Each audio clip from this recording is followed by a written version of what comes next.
Welcome back. In New Tonight, 2018 will see a heated battle for Florida's open governorship, with Rick Scott leaving office after 2 terms. One of the candidates who hopes to succeed him has a last name that will be familiar to Florida voters. That's because her dad once served as governor and senator. I recently got the chance to talk with Gwen and Bob Graham together. The Grahams know how to work a room. Taking part in a recent political roundtable at Fort Lauderdale law firm Tripp Scott.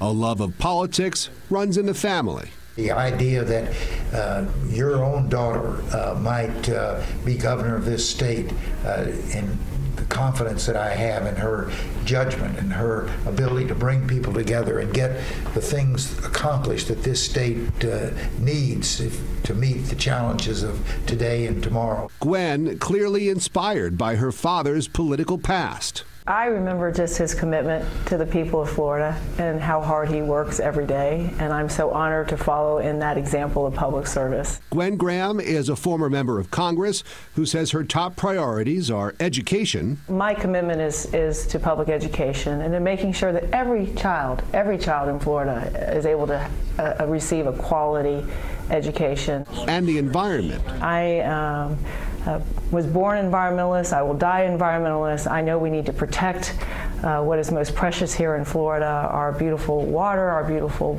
beaches, the Everglades, which is something that my father has fought his whole life for, to restore the river of grass.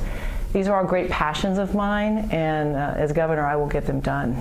And she says she'd be eager to work with Republican lawmakers who control the Florida State House. Everywhere I go, people want us to figure out a way to work together.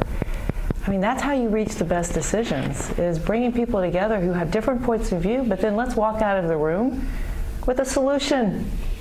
And that's what I'm committed to doing. And she says she's very lucky to have her dad by her side. Is there a lesson that you learned from your dad that you carry with you, that you would carry with you into the governor's mansion should you win? I think I've learned more than I could even begin to say, but to really care about what you're doing, to invest your whole heart and soul in finding good decisions that are going to help the people of Florida, and to approach it with an attitude of commitment to doing what's right. Gwen Graham is in a crowded field of Democrats, all vying for that party's nomination, including former Miami Beach Mayor Philip Levine. CBS 4 is committed to sitting down with all of the candidates, Democrat and Republican, ahead of the primaries, which are next summer. Gwen Graham also spoke with CBS 4's Jim DeFeeti today, addressing a range of topics, including the resignation of the Florida Democratic Party chair. Look for their full interview Sunday morning at 8:30 on Facing South Florida.